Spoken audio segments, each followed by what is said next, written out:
एक समय की बात है, किसी नगरी में एक युवक रहा करता था। वह युवक अत्यंत दुखी था। वह बहुत निराश था। उसे यह समझ नहीं आ रहा था कि आखिर इस दुनिया में हर व्यक्ति अपने मतलब के लिए क्यों जीता है। उसे हर जगह हर कोई केवल स्वार्थी ही नजर आता था। वह हमेशा यही सोचा करता कि उसे कोई प्यार नहीं करता, कोई उसकी परवाह नहीं करता। सब अपने मतलब के लिए उससे संबंध रखते हैं। मतलब खत्म हो जाने के बाद सब उसे अपने से दूर कर देते हैं। दोस्तों, हमारे जीवन में भी कुछ ऐसा ही होता है। हम भी हमेशा किसी न किसी का साथ ढूंढते ही रहते हैं, और जब हमें किसी का साथ नहीं मिल पाता तो हम अपने आप को अकेला महसूस करते हैं, कमज़ोर महसूस करते हैं। हमें लगता है कि इस दुनिया में जैसे हमारा कोई है ही नहीं, हमें कोई प्यार ही नहीं करता, कोई परवाह ही नहीं करता। लेकिन हम यह भूल जाते हैं कि अंत में तो हर किसी को अकेले ही जाना है। वह व्यक्ति अपने इस अकेलेपन से बहुत परेशान हो चुका था, जिस कारण से एक दिन उसने अपना घर छोड़ दिया और रास्ते पर निकल पड़ा। उसके मन में कई सारे विचार थे। उन विचारों में मग्न होकर वह उस रास्ते पर आगे की ओर बढ़ता ही जा रहा था। तभी उस रास्ते पर एक आश्रम दिखाई पड़ा। वह उस आश्रम की ओर आगे बढ़ा। तभी उसने देखा कि एक गुरुवर अपने शिष्यों को ध्यान करना सिखा रहे हैं, और उन्हीं शिष्यों में से एक शिष्य ने अपने गुरु से कहा, हे गुरुवर, आखिर ये ध्यान क्या है और इस ध्यान को करने से हमें क्या लाभ। तभी वह गुरुवर अपने शिष्य के इस सवाल का जवाब देते हुए कहते हैं, पुत्र, ध्यान ही सत्य है और ध्यान हमें अकेला कर देता है। हम जितना ज़्यादा अकेले होते जाते हैं उतना ही हम ध्यान में उतरते जाते हैं, और यही अकेलापन हमें सत्य के मार्ग पर ले जाता है, हमें सत्य की प्राप्ति करवाता है। वह युवक आश्रम के बाहर खड़े होकर यह सब कुछ देख रहा था, सुन रहा था। जैसे ही उसने उन गुरुवर के मुख से यह सारी बातें सुनी, वह दौड़ा दौड़ा उन गुरुवर के पास आया और कहने लगा, हे गुरुवर, यह ध्यान हमें अकेला कर देता है, तो इसका मतलब यह हुआ कि मैं इन सब चीज़ों में श्रेष्ठ हूँ।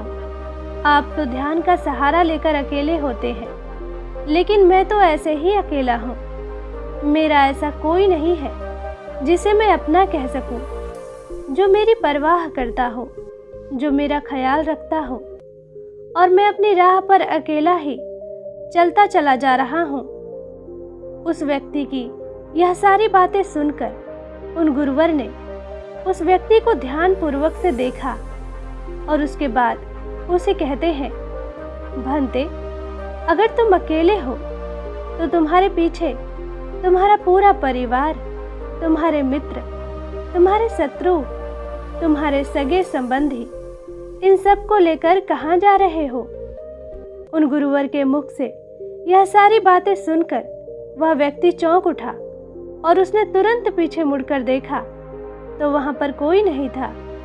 तभी वो उन गुरुवर से कहता है, हे गुरुवर, कौन है? मेरे पीछे तो कोई नहीं है, न मेरे परिवार वाले, न मेरे मित्र, न मेरे शत्रु, और न ही मेरे सगे संबंधी। मैं तो सबको पीछे छोड़ आया हूँ, क्योंकि कोई मुझे नहीं पूछता, कोई मेरी परवाह नहीं करता, कोई मेरा ख्याल नहीं रखता, यहाँ तक कि मेरी कोई आवाज़ तक सुनना नहीं चाहता। लेकिन जब किसी के ऊपर कोई समस्या आती है तो वह मुझे अवश्य याद करता है, किंतु अच्छे समय पर वह मुझे पूछते तक नहीं। उन्हें यह तक खबर नहीं होती कि मैं किस हाल में हूँ, मैं जिंदा भी हूँ या नहीं। उन सबको इन सब चीज़ों से कोई फर्क नहीं पड़ता। उन गुरुवर ने उस व्यक्ति की यह सारी बातें ध्यानपूर्वक सुनी, और उसके बाद उस युवक से कहते हैं, भंते, तुम सही कह रहे हो, लेकिन जब तक तुम इन सभी को छोड़कर नहीं आते तब तक भला तुम अकेले कैसे हो सकते हो। वह व्यक्ति एक बार फिर से आश्चर्यचकित होकर पीछे देखने लगता है और फिर उन गुरुवर से कहता है, हे गुरुवर, यहाँ पर तो कोई नहीं है, मैं अकेला ही आया हूँ। लग रहा है कि आप मेरा मजाक उड़ा रहे हैं। मेरे पीछे कोई नहीं है, आप खुद देख सकते हैं। तो फिर आप ऐसा क्यों कह रहे हैं कि जाओ उन्हें छोड़ कर आओ? जब मेरे साथ कोई है ही नहीं तो मैं भला उन्हें कहाँ छोड़ूं, कैसे छोड़ूं? उस युवक की यह सारी बातें सुनकर वह गुरुवर मुस्कुराने लगे और उस युवक से कहते हैं, भंते, आखिर तुम मुझसे क्या चाहते हो? इस पर वह युवक उन गुरुवर से कहता है, हे गुरुवर, मैं आपका शिष्य बनना चाहता हूँ। मुझे कोई साथी चाहिए, मुझे अपना शिष्य बना लीजिए। मैं जीवन भर आपका आभारी रहूंगा। उस युवक की यह सारी बातें सुनकर उन गुरुवर ने कहा, भंते, तुम चाहो तो यहाँ पर 1 महीने रह सकते हो। उसके बाद ही मैं ये निर्णय कर पाऊंगा कि क्या मुझे तुम्हें अपना शिष्य बनाना चाहिए या फिर नहीं। लेकिन तुम्हें मेरी एक बात माननी होगी। तुम्हें इन 30 दिनों के अंदर ध्यान का अभ्यास करना होगा। अगर तुम यह कर सकते हो तो तुम यहाँ पर अगले 1 महीने के लिए रुक सकते हो, अन्यथा तुम्हारे लिए यहाँ पर कोई जगह नहीं है। उस व्यक्ति ने काफी सोच विचार कर उन गुरुवर से कहा, हे गुरुवर, आप जैसा कहेंगे मैं वैसा ही करूँगा। आप चाहते हैं कि मैं इन 30 दिनों में ध्यान का अभ्यास करूं, तो मैं करने के लिए तैयार हूं। उस व्यक्ति ने उन गुरुवर की बात मान ली और आश्रम में ही रुक गया। अगले दिन सुबह सुबह वो गुरुवर उस व्यक्ति के पास आए और उस व्यक्ति से कहने लगे, भंते, तुम किससे बातें कर रहे हो? तुम्हारा ध्यान कहाँ है? इस पर वह व्यक्ति जवाब देते हुए कहता है, हे गुरुवर, मेरे साथ तो कोई नहीं है, मैं भला किससे बात करूंगा, मैं तो अकेला हूँ। तभी वह गुरुवर उस व्यक्ति से कहते हैं, ठीक है, लेकिन अब ध्यान लगाओ, क्योंकि तुमने मुझे वचन दिया था कि इन 30 दिनों में तुम ध्यान का अभ्यास करोगे। उन गुरुवर के कहने पर वह व्यक्ति ध्यान करने बैठ जाता है, लेकिन पहले दिन उसे ध्यान करने में बहुत तकलीफें आती हैं, बहुत सारी परेशानियों का सामना करना पड़ता है। यहाँ तक कि ढंग से वो लगातार बैठ भी नहीं पा रहा था। उसके पैर मानो सुन्न हो जाते, मानो काम करना ही बंद कर देता। यह सारी बातें वह गुरुवर देख रहे थे। तभी उन गुरुवर ने उस व्यक्ति से कहा, भंते, तुम जितना देर चाहो उतना देर बैठ सकते हो। ऐसा कोई ज़रूरी नहीं है कि तुम एकाएक लगातार बैठे ही रहो। यदि तुम्हें थोड़ी तकलीफ है तो तुम उठ सकते हो, टहल सकते हो और फिर आकर बैठ सकते हो। इतना कहकर वो गुरुवर वहाँ से चले गए। अगले दिन सुबह फिर वो उस व्यक्ति के पास आए और उस व्यक्ति से कहने लगे, भंते, कौन है? किससे बातें कर रहे हो? कोई आया है क्या? उन गुरुवर के इस बात का जवाब देते हुए वो व्यक्ति उन गुरुवर से कहता है, हे गुरुवर, यहाँ पर तो कोई नहीं है, आप खुद देख लीजिए, मैं भला किससे बातें करूँगा। तभी वह गुरुवर एक बार फिर उस व्यक्ति से कहते हैं, अच्छा ठीक है, चलो अब ध्यान का अभ्यास करो। तभी वह व्यक्ति उन गुरुवर से कहता है, हे गुरुवर, क्या केवल आंखें बंद करके बैठ जाना, इसे ही ध्यान कहते हैं? अगर इसे ही ध्यान कहते हैं तो यह तो बड़ा ही आसान है। इसे तो कोई भी कर सकता है, केवल आंखें बंद करके बैठना ही तो है। इसका जवाब देते हुए वह गुरुवर उस व्यक्ति से कहते हैं, भंते, केवल आंखें बंद करके बैठ जाना, इसे ध्यान नहीं कहते। ध्यान करने के लिए तुम्हें अपने मन को एकाग्र करना होगा। अपने मन को किसी एक चीज पर लगाना होगा। वह कोई भी चीज हो सकती है, बाहर की कोई आवाज या तुम्हारे भीतर से आने वाली ये सांसें, इन सांसों के अंदर और बाहर होने की आवाज। तुम ऐसी किसी भी चीज पर ध्यान लगा सकते हो जो लगातार वर्तमान समय में घट रही है, ताकि तुम्हारा पूरा ध्यान उस चीज पर एकाग्र हो और तुम्हारा ध्यान कहीं भटके नहीं, जिस कारण तुम उस पर ध्यान लगा पाओगे। और एक बात और याद रखना, जब तुम उस चीज पर ध्यान लगाओगे तो तुम्हारा ध्यान हटना नहीं चाहिए। इतना कहकर वह गुरुवर वहां से चले गए। अगले दिन जब वह सुबह सुबह एक बार फिर जब वह उस व्यक्ति से मिलने आए तो उन्होंने एक बार फिर उस व्यक्ति से कहा, भंते, आज कौन आया है? किससे बातें कर रहे हो? बड़ी जोर जोर से आवाज आ रही है। तुम यहाँ पर खुद शांति पाने आए हो या फिर दूसरों को अशांत करने के लिए? वह व्यक्ति उन गुरुवर से कहता है, हे गुरुवर, यहाँ पर तो कोई है ही नहीं, तो मैं भला किससे बातें करूँगा? यहाँ तक कि मेरे मुंह से एक शब्द तक नहीं निकला है, तो फिर आपको कैसे जोर जोर की आवाजें आ रही हैं? और जब मैंने एक शब्द भी नहीं बोला तो मैं भला दूसरों के लिए अशांति का कारण कैसे बन सकता हूँ? तभी वह गुरुवर उस व्यक्ति से कहते हैं, ठीक है, चलो अब ध्यान का अभ्यास करो। तभी वह व्यक्ति उन गुरुवर से कहता है, हे गुरुवर, मेरा एक प्रश्न है, क्या मैं आपसे पूछ सकता हूँ? तभी वह गुरुवर उस व्यक्ति से कहते हैं, पूछो, तुम्हें क्या पूछना है?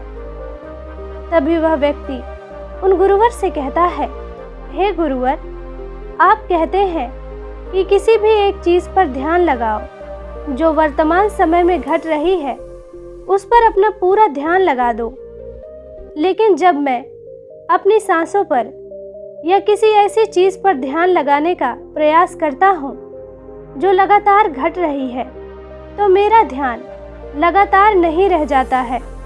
मैं पल पल भटकता रहता हूँ। कभी मुझे कुछ याद आने लगता है तो कभी कुछ और याद आने लगता है। वो पुरानी चीजें, वो पुरानी यादें मेरा पीछा नहीं छोड़ती। आपके कल यहाँ से चले जाने के बाद मैंने ध्यान के लिए बहुत प्रयास किया, लेकिन वह पुरानी यादें बार बार मुझे याद आ रही थी, जिस कारण मैं एक ही चीज पर ध्यान लगा ही नहीं सका। तो अब मुझे क्या करना चाहिए?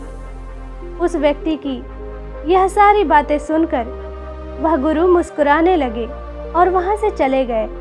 उन गुरुवर की हंसने की वजह उस व्यक्ति को समझ में नहीं आई। अगले दिन सुबह सुबह एक बार फिर वो गुरुवर उस व्यक्ति के पास पहुंचे और कहा, भंते, यह तुम क्या कर रहे हो?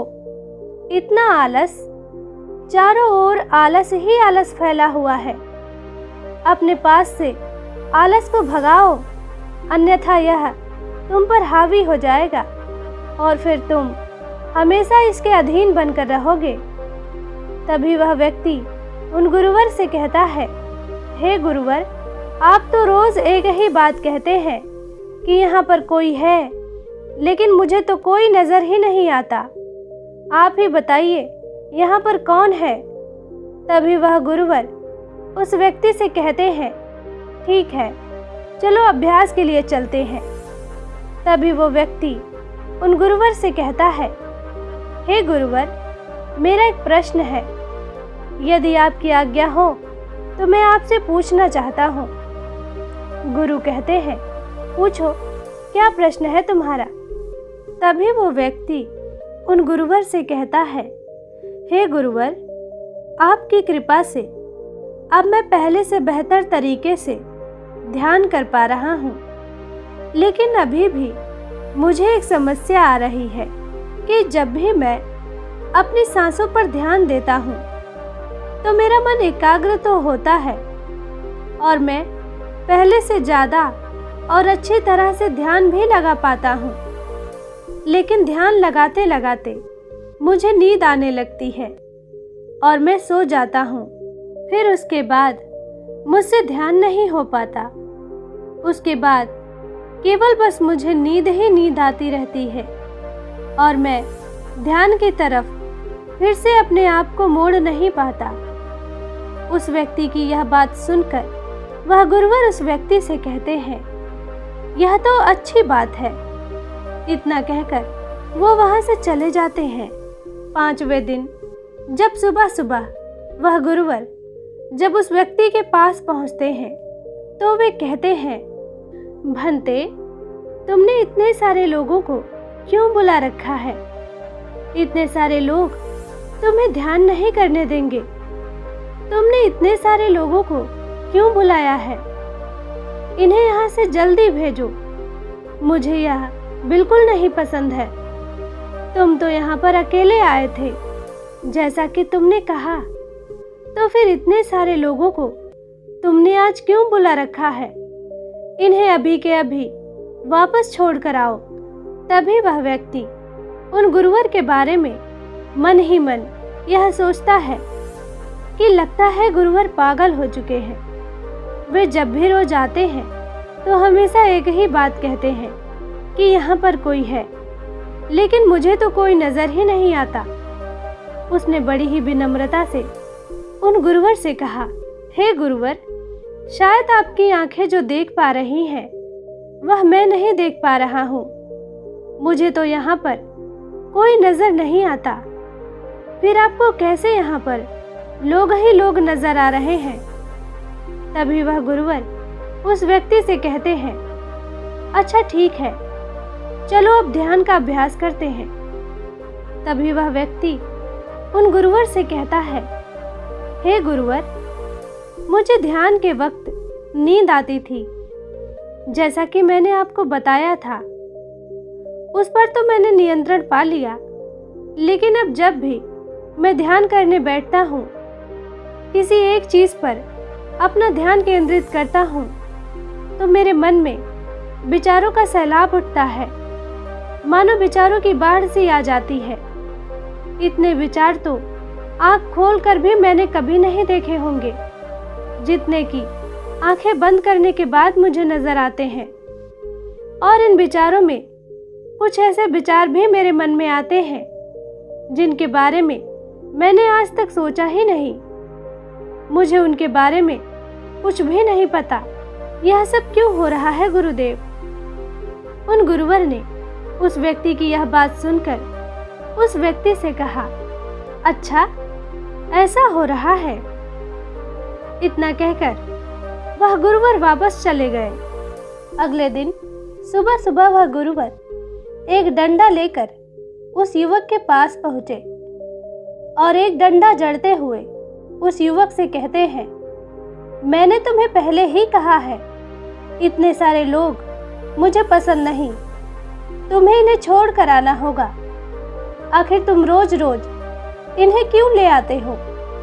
इतनी भीड़ इकट्ठा करके तुम्हें क्या लाभ? आज के बाद ये यहाँ पर नहीं आने चाहिए। इस बात का ध्यान रखना।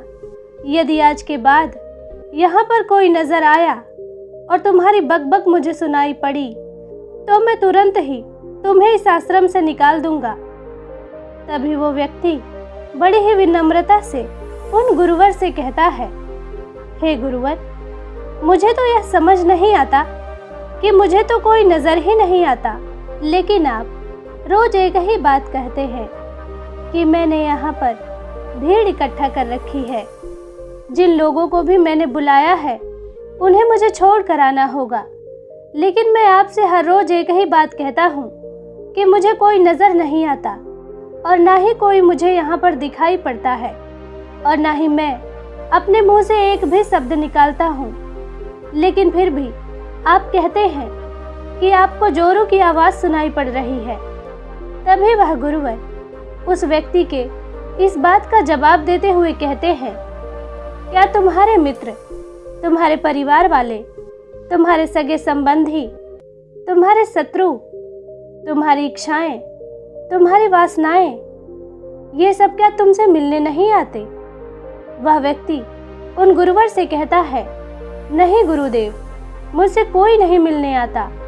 मैं तो यहाँ पर अकेला ही आया था और अभी भी अकेला ही हूँ, मेरा कोई नहीं है। तभी वह गुरुवर क्रोधित होकर उस डंडे से उस व्यक्ति पर एक और प्रहार करते हैं और कहते हैं, अभी बैठो, अभी ध्यान लगाओ, और यदि तुम्हारे ध्यान में कोई भी आता है तो मुझे बताओ। वह व्यक्ति उन गुरुवर की बात मान लेता है और तुरंत ही ध्यान करने बैठ जाता है। कुछ देर तक तो वह बहुत शांत रहता है, लेकिन कुछ देर बाद ही वह उन गुरुवर से कहता है, हे गुरुदेव, मेरा भाई मुझसे मिलने आया है, साथ में मेरे पिताजी भी हैं। दोनों बहुत दुखी हैं क्योंकि मैं उन्हें छोड़कर यहाँ जो चला आया हूँ। मेरे भाई की तबीयत भी कुछ ठीक नहीं लग रही है। वह मुझे बुला रहे हैं। मेरे बड़े भाई की पत्नी अर्थात मेरी भाभी मेरे भाई के साथ अच्छा व्यवहार नहीं कर रही, और तो और मेरी प्रेमिका भी आई हुई है। वह मुझसे पूछ रही है कि क्या तुम मुझसे शादी करोगे या फिर मैं किसी और से शादी कर लूं। वह भी बहुत दुखी नजर आ रही है, और इतना ही नहीं, मेरे कुछ मित्र भी पीछे खड़े हैं जिनसे मैंने कुछ कर्ज लिए थे। आज वह मुझसे अपना कर्जा मांगने आए हैं। मुझे धोखेबाज कह रहे हैं, मुझे अपशब्द कह रहे हैं, और वो साथ में मेरे कुछ शत्रु भी लाए हैं। लेकिन मेरे शत्रु मुझे मारना नहीं चाहते। वह तो यह कह रहे हैं कि तू तो पहले से मरा हुआ है, तुझे और क्या मारना। इतना कहकर वह व्यक्ति कुछ देर के लिए शांत हो गया, लेकिन उसी के बाद फिर कुछ देर बाद वह एक बार फिर से उन गुरुवर से कहने लगा, हे गुरुवर, अब मेरे पास एक बहुत बड़ा घर है जिसे मैंने खरीद लिया है, और मेरे पिता, मेरी माता, मेरे भाई, मेरी भाभी सभी इसमें बहुत ही प्रेम से मिलजुल कर रह रहे हैं। हम बहुत खुश हैं। मैं अब अपने मित्रों से अधिक अमीर हूँ। मेरे पास बेशुमार धन दौलत है, और तो और मैंने अपनी प्रेमिका से शादी भी कर ली है, और हम सब इसका जश्न मना रहे हैं। इतना कहकर वह व्यक्ति एक बार फिर से शांत हो गया, और फिर कुछ देर बाद वह व्यक्ति उन गुरुवर से कहता है, हे गुरुवर, कोई मुझे मारने का प्रयास कर रहा है। लगातार वह मुझ पर प्रहार कर रहा है। मैं उसका चेहरा देखने का प्रयास कर रहा हूँ, लेकिन मुझे उसका चेहरा नजर ही नहीं आ रहा है।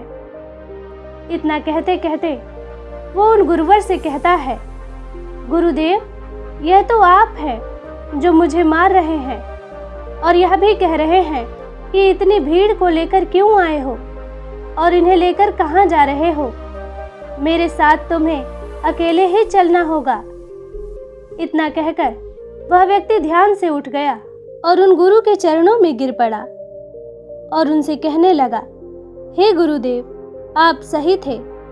आप जो हमेशा कहते थे कि इस भीड़ को लेकर मैं कहाँ जा रहा हूँ, आप हमेशा यही कहते थे कि इन सब को छोड़ कर आओ, लेकिन मुझे कोई भी नजर नहीं आता था। लेकिन आज मैंने उन सबको देख लिया जिन्हें मैं अपने साथ लेकर आया था, जिन्हें मैं अपने साथ लेकर घूम रहा था। हर कोई मेरे साथ ही है, मेरे पास है, लेकिन मैं यह सोच रहा था कि आखिर मैं इतना बेचैन क्यों हूँ और मेरी बेचैनी की वजह क्या है। उस व्यक्ति की यह सारी बातें उन गुरुवर ने ध्यानपूर्वक सुनी और उसके बाद वहाँ से चुपचाप उठकर चले गए। उसके बाद से वह गुरुवर उसके पास कभी नहीं आए, लेकिन वह व्यक्ति हर रोज़ ध्यान का अभ्यास कर रहा था और पूरे 1 महीने बाद जब वह उन गुरुवर के पास पहुंचा तो उन गुरुवर से कहने लगा, हे गुरुवर, जैसा कि आप कहते थे कि मैं हमेशा अपनी भीड़ को अपने साथ लेकर घूमता हूँ, तो आज मैंने उस भीड़ को विदा कर दिया है और अब मैं बिल्कुल अकेला हूँ। मेरे साथ कोई नहीं है, मेरे साथ आप भी नहीं हैं, यहाँ तक कि मैं खुद अपने साथ नहीं हूँ। मैं एक परम शांति महसूस कर रहा हूँ। अब मुझे ऐसा प्रतीत होता है कि अब मेरे जीवन में कोई समस्या नहीं है, कोई समाधान नहीं है। मैं बहुत हल्का महसूस कर रहा हूँ, मैं बहुत अच्छा महसूस कर रहा हूँ और इस शांति में जो आनंद है, वाह, इसका क्या कहना। तभी वह गुरुवर उस व्यक्ति से कहते हैं, भंते, अगर तुम चाहो तो इस अकेलेपन को लेकर वापस तुम अपनी दुनिया में जा सकते हो। अब यदि तुम उस संसार में वापस भी लौट जाओ, भले ही लोग तुम्हारे आसपास क्यों ना रहे, भले ही पूरी भीड़ तुम्हारे साथ क्यों ना रहे, लेकिन फिर भी तुम अकेले ही रहोगे। फिर चाहे वह तुम्हारे रिश्तेदार हो, सगे संबंधी हो, परिवार वाले हो, तुम्हारे मित्र, तुम्हारे शत्रु, तुम्हारी भावनाएं या फिर तुम्हारी प्रेमिका, इन सब के साथ रहकर भी तुम पूर्ण रूप से अकेले ही रहोगे। और इतना ही नहीं, तुम्हारे जीवन में जब भी बुरी परिस्थितियां आएंगी, तब भी तुम बिल्कुल अकेले और शांत रहोगे।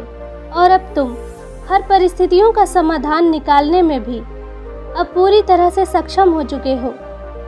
और यदि अब तुम चाहो तो मैं तुम्हें अपना शिष्य भी बना सकता हूँ, क्योंकि हो सकता है तुम्हें यह लग रहा हो कि ये 30 दिन तो पूरे खत्म हो चुके हैं, लेकिन ध्यान का मार्ग तो अभी शुरू हुआ है। और याद रहे कि अभी तो बहुत कुछ सीखना है, जानना है, लेकिन कुछ रखना नहीं है। यह मार्ग अभी शुरू हो रहा है और यह मार्ग अति लंबा है और इस मार्ग की शुरुआत शांति से ही होती है। तभी वह व्यक्ति उन गुरुवर को प्रणाम करता है और उनसे कहता है, हे गुरुवर, मैं अपने घर वापस लौटना चाहता हूँ, अपने उस संसार में वापस जाना चाहता हूँ, ताकि मैं अपनी जिम्मेदारियों को निभा सकूं और साथ ही साथ इस मार्ग पर भी आगे बढ़ सकूं, यदि आपकी आज्ञा हो तो। इतना कहकर वह व्यक्ति शांत हो गया। तभी वह गुरुवर मुस्कुराने लगे और उस व्यक्ति से कहते हैं, भंते, मन शांत हो तो सब हो सकता है। तुम संसार में रहकर भी अकेले रह सकते हो, लेकिन एक बात याद रखना कि हमें सीखना बहुत कुछ है, जानना बहुत कुछ है, लेकिन रखना कुछ भी नहीं। अब तुम जा सकते हो, तुम्हारा कल्याण हो। दोस्तों, मुझे उम्मीद है कि आपने इस वीडियो से कुछ ना कुछ अवश्य सीखा होगा। अगर वीडियो अच्छी लगी है तो वीडियो को लाइक ज़रूर करें। वीडियो को अंत तक देखने के लिए आप सभी का धन्यवाद।